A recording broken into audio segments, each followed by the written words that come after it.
बहुत समय पहले की बात है। उज्जैन नगर पर राजा विक्रमादित्य का शासन था। राजा विक्रमादित्य अपनी न्यायप्रियता, पराक्रम और बुद्धिमत्ता के लिए प्रसिद्ध थे।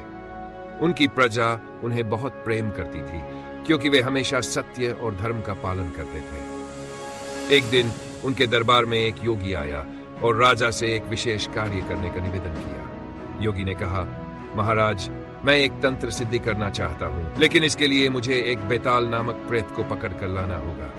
यह कार्य केवल आप जैसे साहसी और बुद्धिमान राजा ही कर सकते हैं। राजा विक्रम ने बिना किसी भय या स्वार्थ के इस कार्य को स्वीकार कर लिया। योगी ने राजा को बताया कि बेताल एक शमशान के पुराने बरगद के पेड़ पर लटका रहता है।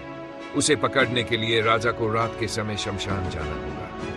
राजा विक्रम ने अपने विश्वासपात्र सैनिकों के साथ शमशान की ओर प्रस्थान किया। वहां का वातावरण भयावह था। चारों ओर सन्नाटा, रेत पर जलती हुई चिताएं और काले बादल। राजा विक्रम ने साहस दिखाते हुए बेताल को पकड़ने का निश्चय किया। उन्होंने पेड़ के नीचे जाकर बेताल को नीचे उतारा और उसे अपने कंधे पर डाल लिया। लेकिन तभी बेताल ने राजा से कहा, राजा विक्रम, मैं तुम्हारे साथ तभी चलूंगा जब तुम मेरे कुछ प्रश्नों का उत्तर दोगे। अगर तुमने उत्तर दिया और वह सही हुआ तो मैं वापस अपने पेड़ पर लौट जाऊंगा। लेकिन अगर तुमने चुप्पी साधी और सही उत्तर जानते हुए भी कुछ नहीं कहा तो तुम्हारा सिर फट जाएगा। राजा विक्रम ने बेताल की शर्त मान ली और उसकी कहानियां सुनने लगे। एक समय की बात है, एक सुंदर राजकुमारी थी। उसे 3 राजकुमारों ने विवाह के लिए प्रस्ताव दिया, लेकिन तीनों में से वह किसे चुने, यह निर्णय करना मुश्किल था।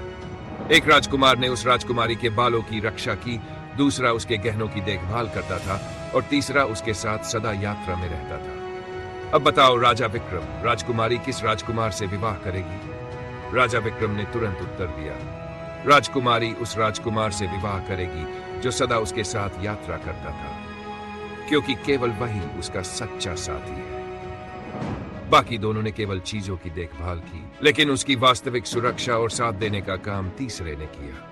बेताल ने हंसते हुए कहा, तुमने सही उत्तर दिया राजा, लेकिन मैं फिर से अपने पेड़ पर लौट रहा हूं।